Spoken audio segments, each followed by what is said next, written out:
Fly vagyok, és a mai videóban beszeretnék nektek mutatni a legelső videómban, ugye az Essential Things nevű ö, ilyen táblákat, hogy mondjam, ami az Essential plugin van benne. Ezt előre szólok, gondolom ezt tudjátok, hogy ez csak multiplayer-be lehet használni.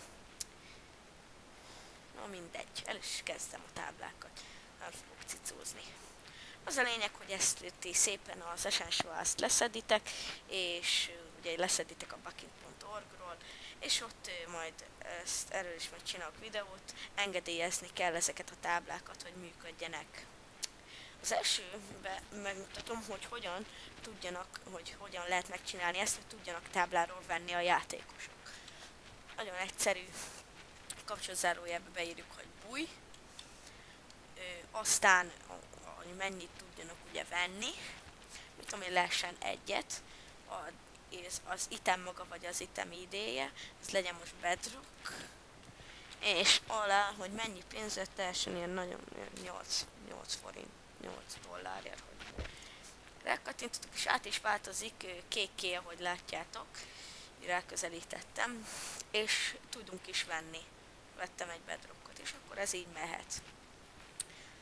A következő tábla az eladásos tábla lesz, ami majdnem szintén ugyanilyen.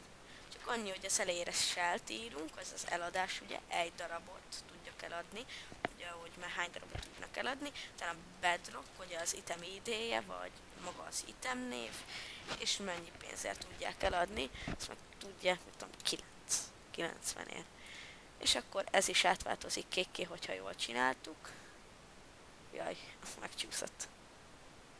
És itt el is tudunk adni. Tudunk venni. Itt el tudunk adni. Tök jó.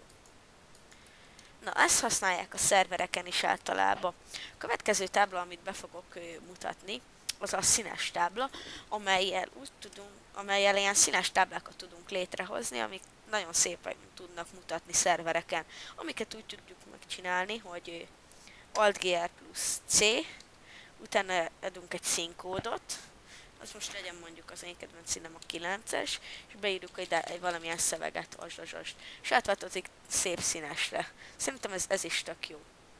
Hasznos tud lenni szervereken. Erről is adok linket, hogy hol vannak ezek a színkódok.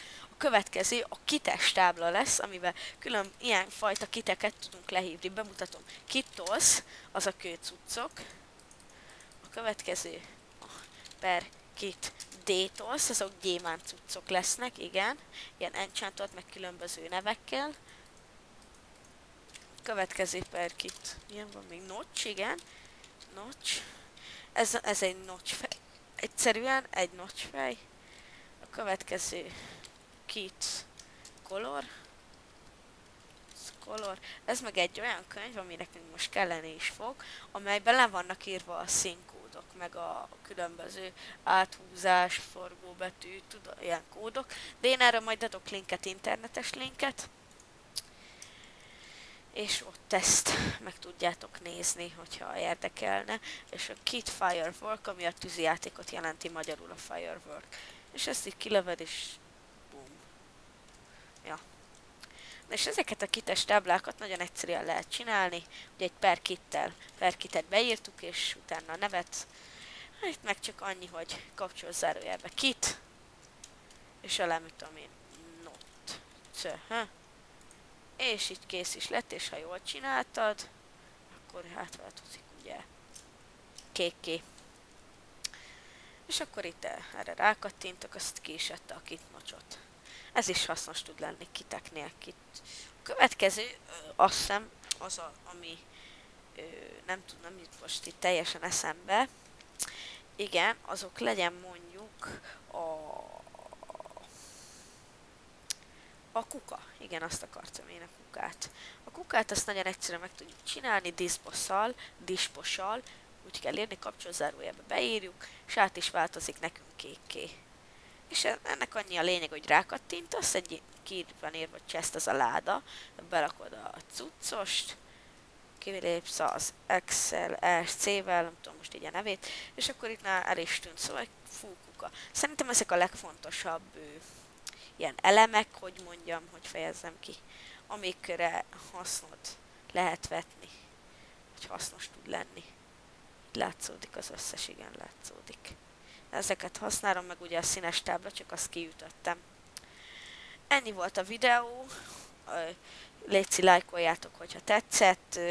Próbáltam így nagyjából az összeset elmondani. Szerintem nem volt olyan rossz első videó. Na, sziasztok!